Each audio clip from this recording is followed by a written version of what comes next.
Muy buenos días. Muy complacido de tener la oportunidad de estar acá nuevamente en Argentina y haciendo trabajo articulado con el Colegio de Graduados en Cooperativismo y Mutualismo, donde la vida me ha dado la oportunidad de transitar en diferentes momentos acá por la Argentina. Y bueno, y estar con Luis Levin, que representa una figura importante en mi vida, siendo muy joven, tuvimos la oportunidad de estudiar juntos en Italia. Y bueno, fue la gente que observé, que conocí, de las cuales aprendí mucho y que hoy voy a tratar un poco de plasmar parte de esa vivencia que he construido a lo largo del tiempo, pero que tuve la oportunidad de tener grandes profesores como el caso de Luis y muchos más. Saludar al vicepresidente del Colegio de Graduados en Cooperativismo y Mutualismo y a todo el equipo de la dirección política, al equipo de balance social y a todas las delegaciones de cooperativistas, mutualistas aquí presentes. Muy grato tener la oportunidad de compartir. Hago eco que en la representación del Caribe, Centroamérica, tenemos cooperativas vinculadas a nuestra organización. Está con nosotros nuestro director suplente por la República de Honduras, el señor Ponce, que es nuestro representante como parte del directorio en la CCCA. Bien, voy a comentarles rápidamente y ciertamente vamos a tratar un poco de amplificar la mirada y vamos a encender la luz larga.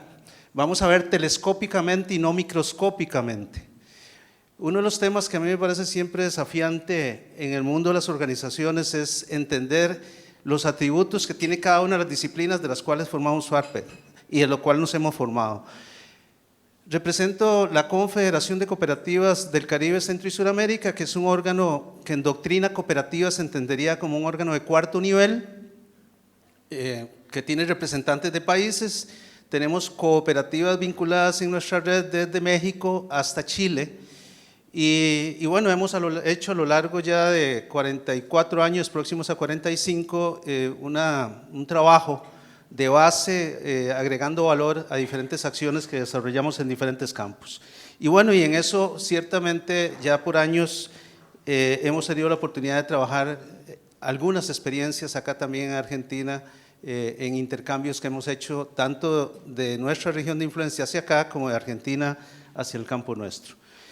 Empezaría por esta primera reflexión para que un poco tratemos de ubicarnos en que desde lo que valoramos desde nuestra red es fundamental tener claridad política, doctrinal, conceptual, estratégica para reconocer lo que somos y estar muy claro de lo que no somos. Y para caer en temas instrumentales o de herramientas, ahí es fundamental el qué y no tanto el cómo. Si no tenemos tan claro el qué, el cómo nos lo podemos ubicar de diferentes maneras. Y a veces se convierte ciertamente en un tema solo instrumental. Entonces, partiendo de esta premisa, y la otra segunda premisa que quiero dejar planteada es de qué estamos hablando a la hora que hablamos de este bichito, llámese organizaciones de economía social, específicamente cooperativas o mutuales. ¿De qué hablamos? ¿De temas económicos? ¿De temas ambientales? ¿De temas sociales? ¿De temas culturales? ¿De temas políticos? ¿De temas politiqueros? ¿De temas individuales? ¿De temas colectivos? ¿De qué estamos hablando? Eso es lo que en teoría hoy día se llama esa diversidad de intereses y muchos más, que es lo que fluye a lo interno de una organización de la naturaleza como la nuestra. Y que lo tenemos que tener claro, y no es porque sea bueno o malo, es que tenemos que entender el bichito que observamos. Y en la medida que comprendamos el alcance de lo que somos, pues va a ser más fácil utilizar herramientas pertinentes para evolucionar, no para cambiar. Uno puede cambiar sin evolucionar, pero no puede evolucionar sin cambiar. Por lo tanto, va a ser fundamental de que entendamos hacia dónde tenemos que orientar parte de este trabajo en ese montón de factores. Si estamos en una empresa de capital, tipo sociedad anónima, y yo les pregunto, ¿cuál es el objetivo de esa empresa? Es muy claro. Rédito del capital, lucro.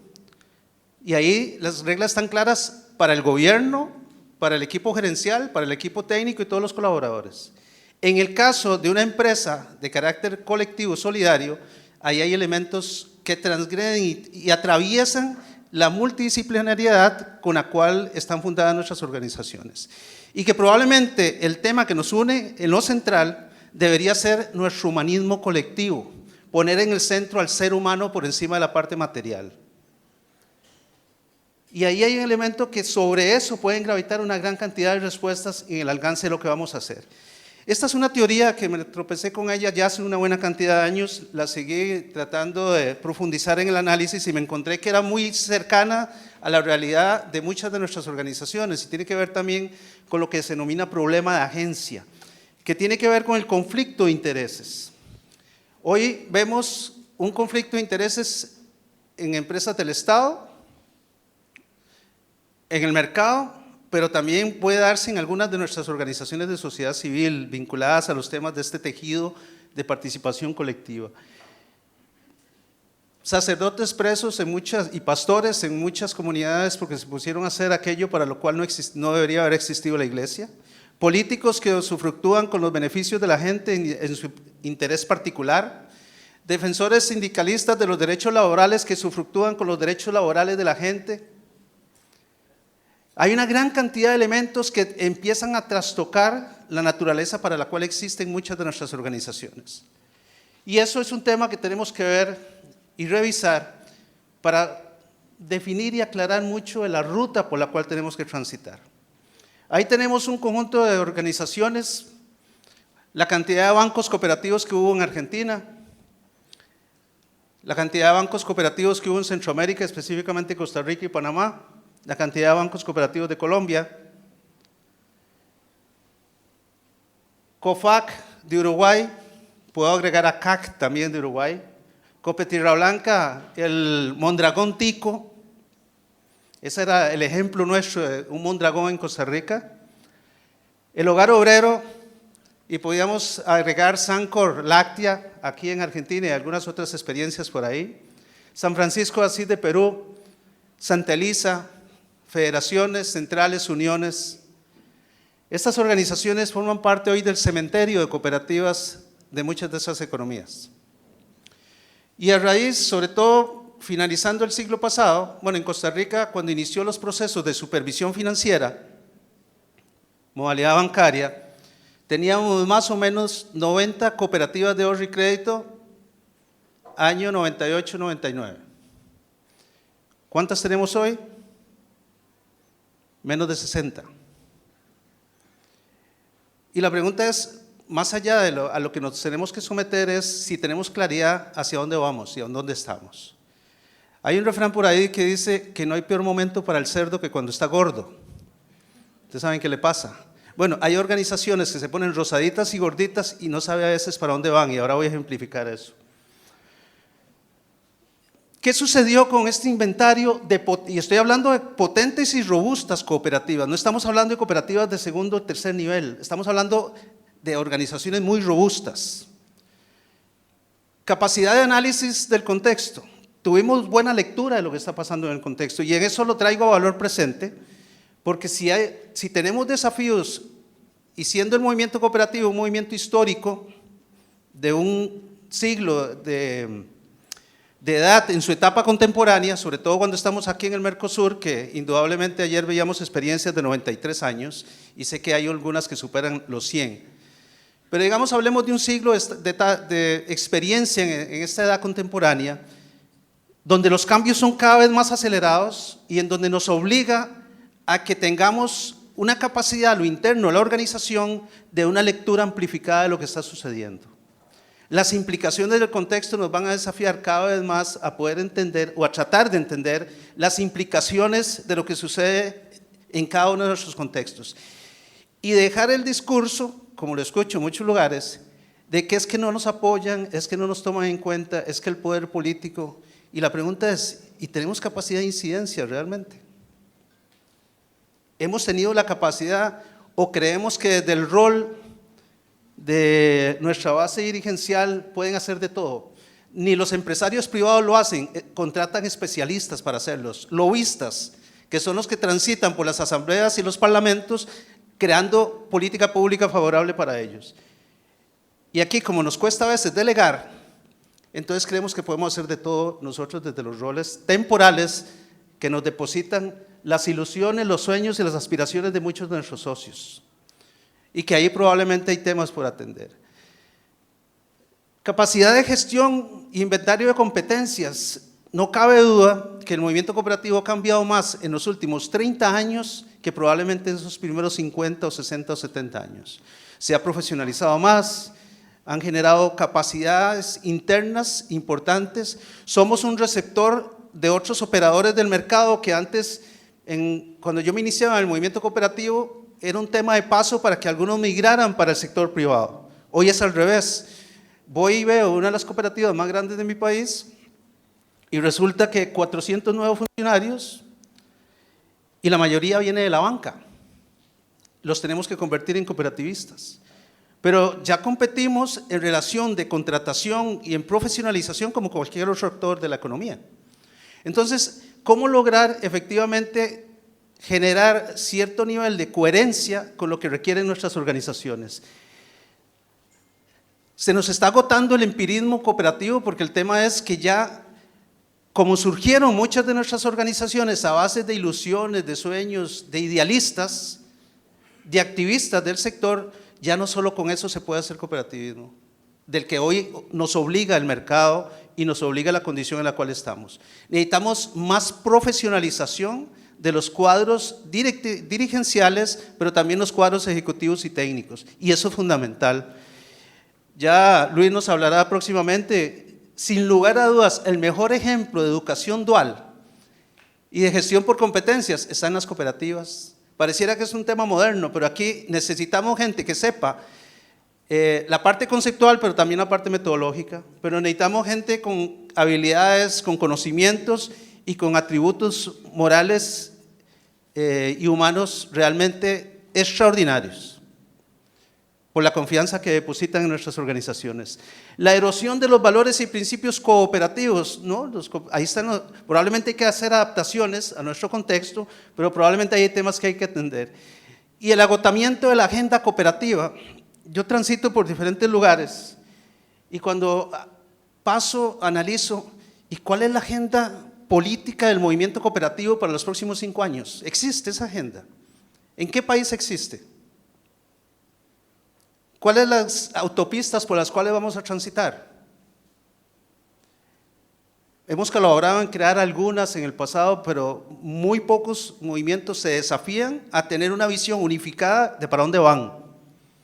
Y no de uno o dos, y eso de pensar que por los temas que hemos atravesado no hay que pensar en el mediano y largo plazo, me parece una estrategia equivocada. ¿Ustedes creen que más allá de la pandemia, los grandes poderosos del mundo dejaron de pensar en el futuro? Siguieron planificando sus acciones para el mediano y largo plazo. Y tenemos que romper, a veces criticamos el ciclo político de los gestores de la política tradicional, 4 años, 5 años, dependiendo de cada país. Y mucho de los roles y la visión política de las estructuras cooperativas está en función de los representantes temporales de turno. Y hay que romper ese ciclo natural, ver más allá de eso, como lo tenemos que hacer en la política convencional.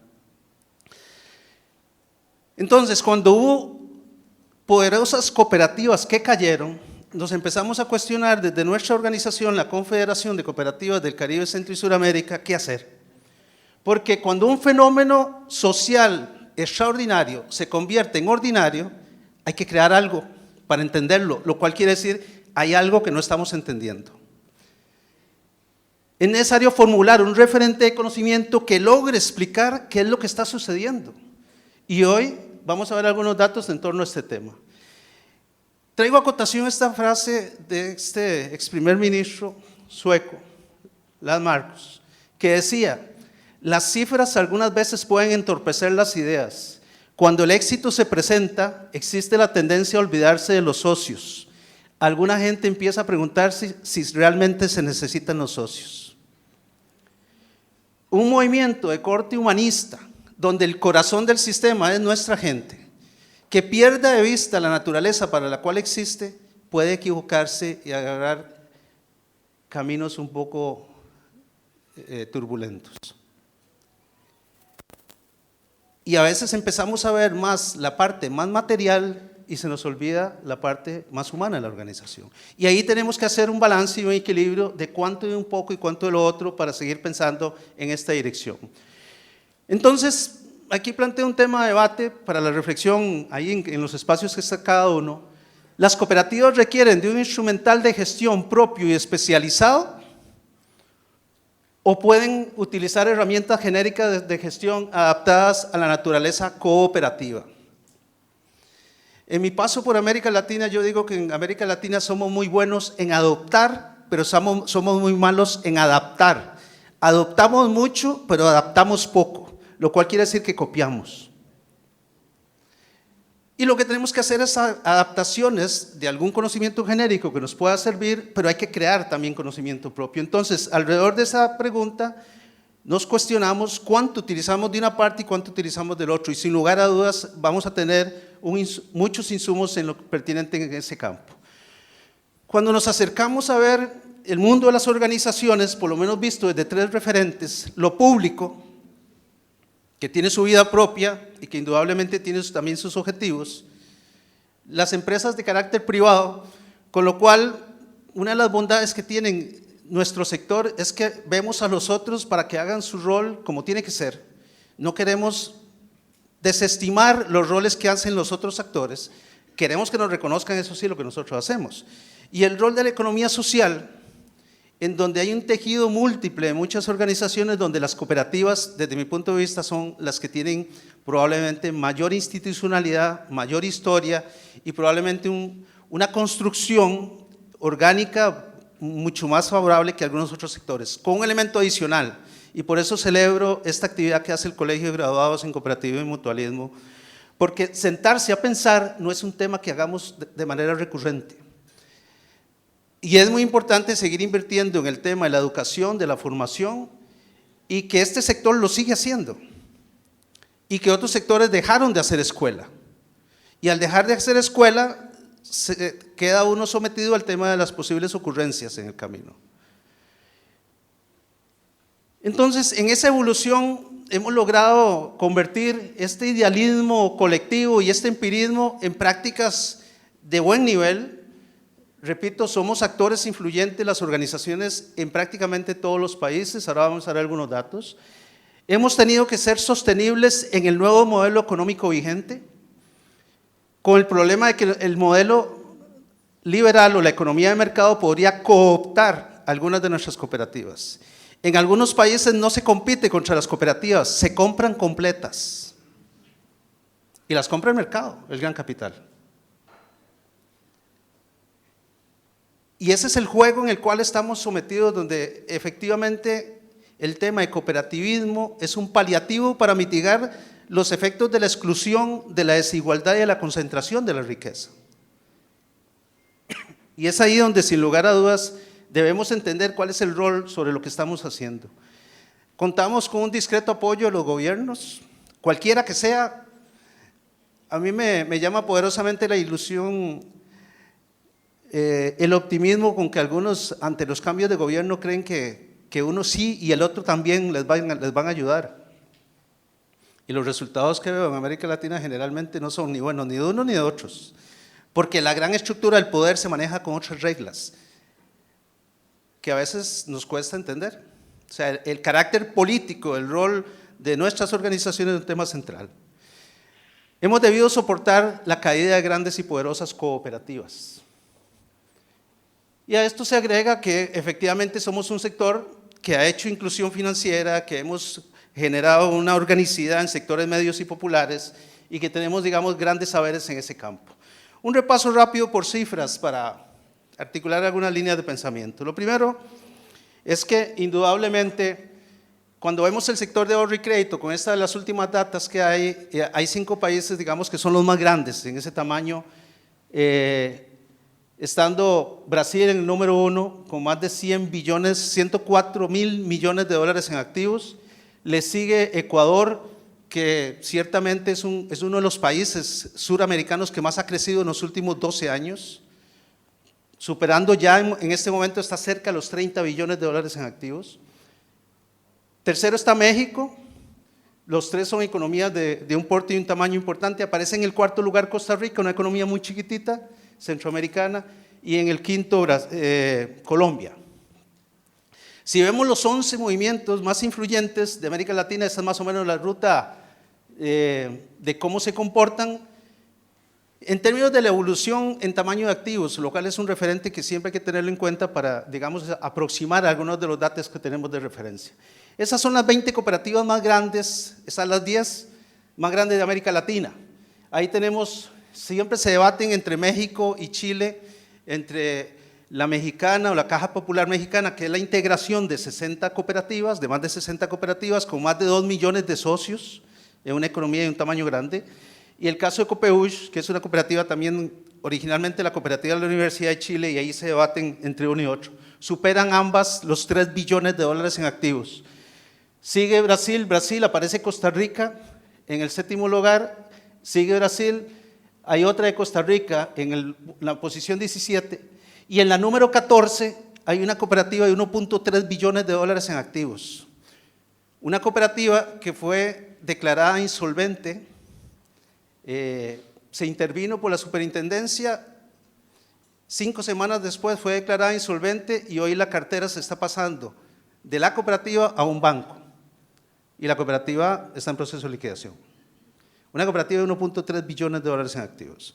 Entonces, eso que veíamos atrás lo podemos relativizar con experiencias prácticamente en todos los países donde tenemos casos críticos de cooperativas. Los niveles de penetración que tenemos por país, no en razón de compararse entre países, está el tema de que Ecuador es el país que tiene cooperativas que más penetran el mercado, le sigue Costa Rica, tiene 4 en fila, una de ellas ya no existe, casi solo 4 cooperativas tienen casi el 10% del mercado nacional. Paraguay se suma ahí como un país en tamaño de su economía donde tiene 2 cooperativas muy influyentes y termina Ecuador con otra experiencia fundamental. Entonces, a raíz de todo eso, y siendo que hoy todavía tenemos siniestros que se están generando, y no son las pequeñitas y medianas, son grandes emprendimientos, la idea es si estamos claros de lo que estamos gestionando, porque no podríamos partir de la premisa de que porque seamos grandes no vamos a dejar de ser cooperativa. Ese no es el paralelo. Todo lo contrario, deberíamos tener mucho más claridad de lo que tenemos por delante. Y eso tiene que ver con tema de modelos. Y un tema que me parece esencial para dejar algunas líneas de pensamiento acá para ustedes, y es cómo hacemos ingeniería de gestión. Cuando hablamos del balance social y todos estos elementos, cuando hablamos de un modelo de gestión, estamos hablando de una ingeniería de gestión diferente, que permita en gran medida, a ver si me ayudan tal vez ahí pasándome un minuto, a comprender que lo que nosotros hicimos para tratar de entender por qué las cooperativas caían y no entendíamos, porque el tema es casi seguro que la parte económica de las empresas cooperativas pasa de ahí al sector privado o a alguien que lo absorbe. Lo que desaparece, ¿qué es? La cooperativa. Entonces, ¿por qué desaparece? Ahí viene un poco la relación entre el objeto y el sujeto. Entendemos cuál es nuestro objeto, la actividad financiera o la actividad empresarial, y el sujeto, el ser cooperativo. Y en la negociación y en los roles con medios de supervisión, políticas públicas, con autoridades de gobierno, a veces hablamos más del objeto, la actividad comercial, y no tanto el sujeto, la cooperativa. Entonces, hacemos política pública para el objeto y no para el sujeto. No nos entendemos a veces lo que somos, y ese es un tema central. Entonces, hemos construido un modelo que denominamos modelo de gestión organizacional que supera la forma tradicional de ver la parte bimodal de la cooperativa, que es lo social y lo empresarial, para entender al menos 5 partes que hay que observar en una cooperativa. El corazón del sistema, la identidad cooperativa. Ese es el tema que influencia y irriga todo el resto del sistema.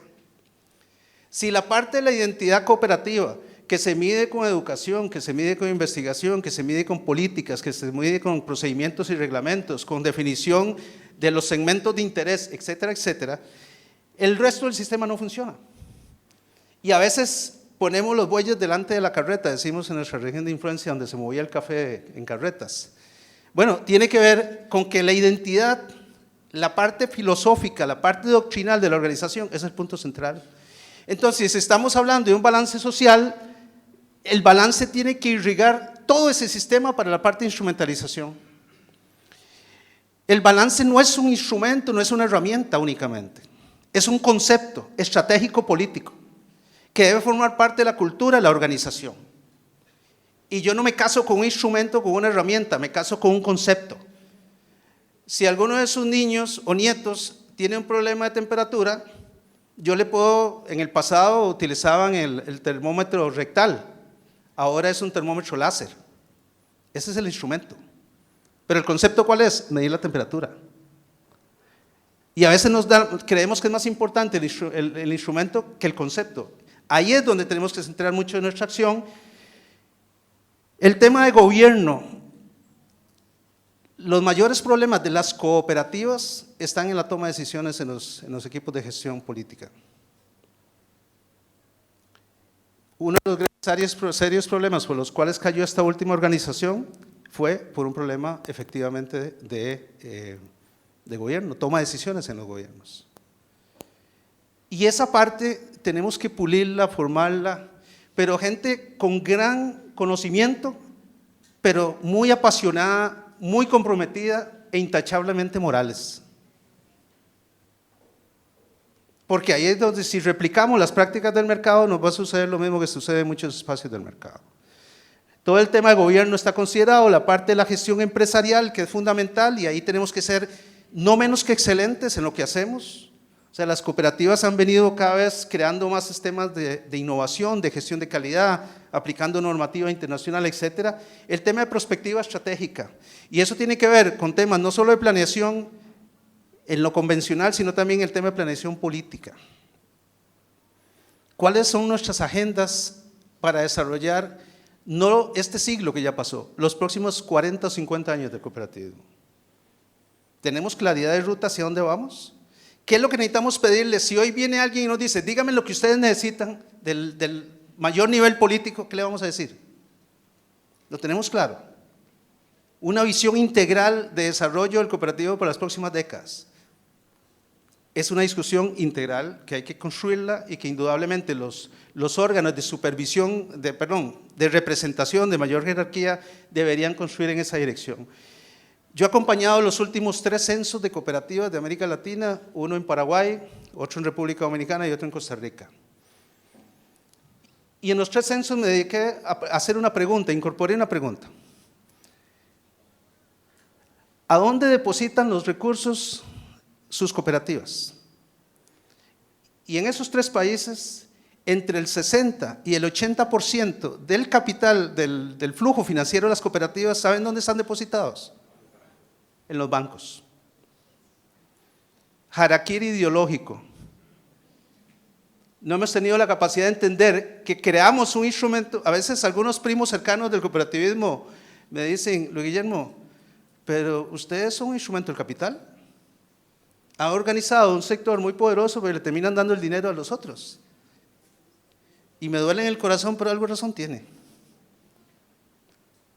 Realmente tenemos que buscar salidas estratégicas, políticas, ideológicas diferentes, y eso tiene que ver con discusiones de este nivel. Entonces, a ver, esta construcción que simplemente es una forma más de aproximación que toma en cuenta el tema del balance social, tiene dimensiones, criterios, variables, indicadores, medios de verificación, y la diferencia es que tenemos un instrumental tecnológico de última generación, donde uno registra todo en forma digital y genera todos los hallazgos y los resultados sobre el mismo.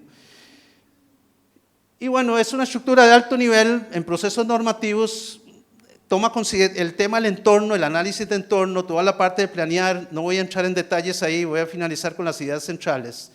Los temas de responsabilidad de la dirigencia, que es sustantivo, la parte política en esencia, todo lo que tiene que ver con la parte de la identidad cooperativa, ¿cómo mido si la familia es feliz?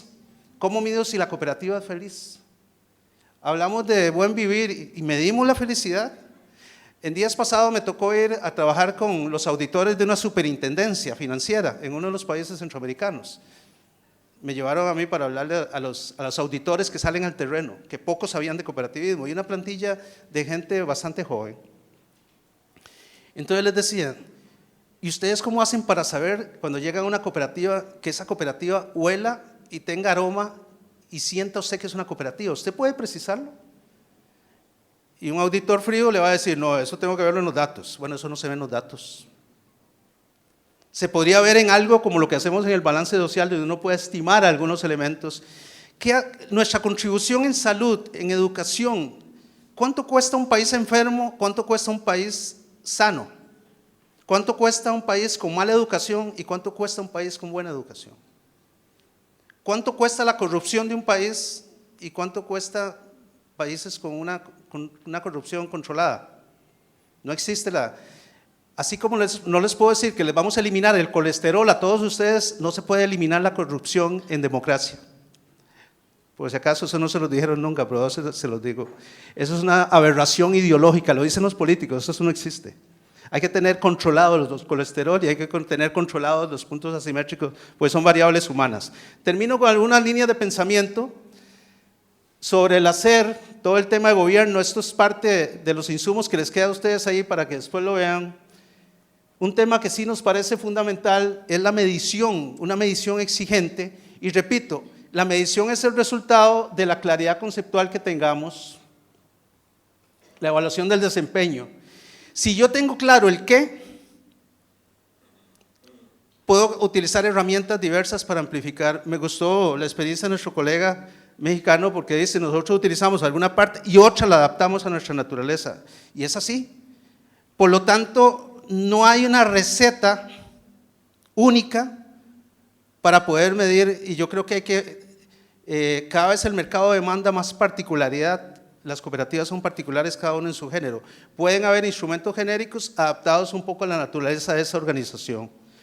Entonces, todos los temas de mejora que son sustantivos, y bueno, y ahí el balance social, sin lugar a dudas, agrega un gran valor, pero repito, como mecanismo para medir el qué, nuestra contribución en diferentes, si se requiere sistematización, se requieren datos, pero a veces nos paramos más en el instrumento y menos en el para qué. Y ese es el tema central. O sea, ¿qué es lo que en su plan estratégico plantean su visión en torno al tema de la acción social de la cooperativa? ¿Cuál es la gaveta donde planifico las operaciones, pero planifico la acción social de la cooperativa? Y no lo dejo a las ocurrencias, porque al final cualquier cosa cabe ahí.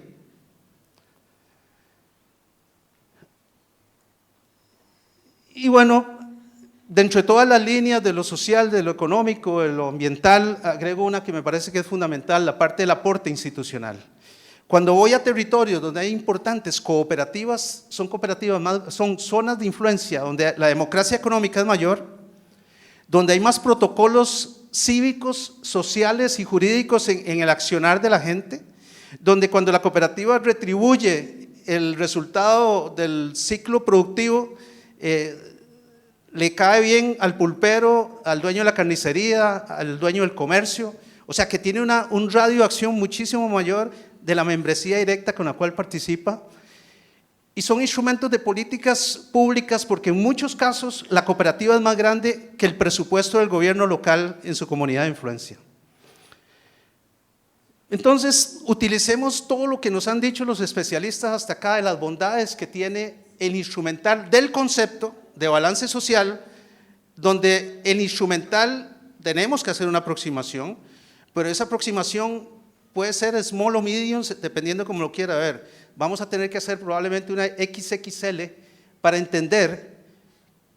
Yo cuando estoy en diferentes países, en Luque, en Paraguay, la cooperativa de Luque hizo un hospital, que no lo hizo el Estado, finalmente después lo hizo y se lo trasladó al Estado. Pero bueno, es parte de los beneficios que tiene este tipo de actividad. ¿Cuánto cuesta dotar de un hospital a una comunidad? Y que también lo tiene acá con muy buenas experiencias. Entonces, para concluir, algunas líneas finales de reflexión en esta dirección. Lo primero, claridad conceptual sobre la naturaleza organizacional y sus componentes. ¿Qué es lo que somos y qué es lo que no somos?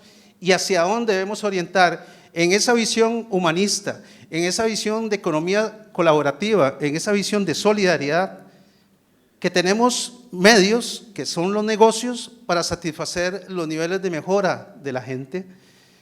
Hay que utilizar modelos de gestión propios para entender la naturaleza. Yo no puedo decirles a ustedes que si tienen un niño enfermo, lo lleven al veterinario.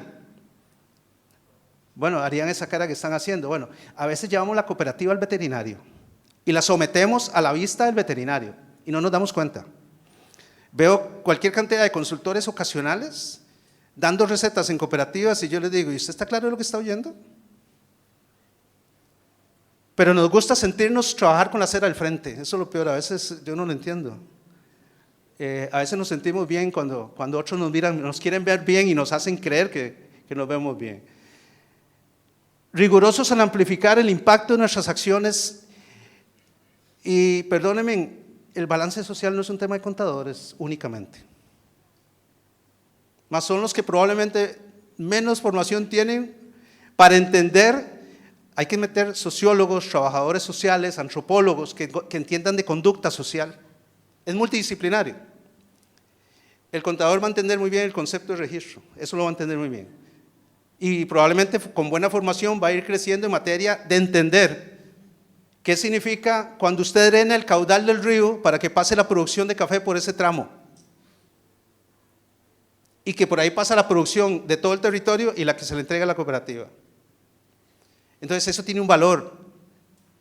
Y a veces queremos convertir variables de calidad cualitativas en un indicador cuantitativo y lo que hacemos es un pareo directo. Y le dice uno, mire, pero ¿usted cree que eso tiene ese valor o lo puede amplificar a la realidad con un determinante de ponderación adecuado? Ahí hay que hacer algunos detalles. Profundidad y alcance de nuestro análisis y la expectativa y la excitativa a ustedes todos profesionales de este campo es que retémonos a pensar en forma amplificada para poder enriquecer parte de lo que vamos a hacer, los entregables que vamos a dar y los planes de mejora continua que son fundamentales. Termino con lo último, seguir humanizando el cooperativismo es fundamental, centrar el acento en el carácter de la gente y cerrar nuestra actividad reconociendo que todavía tenemos que teorizar mucho para poder entender que la acción de largos años de muchas organizaciones cooperativas es fundamental para el desarrollo de muchas de nuestras comunidades.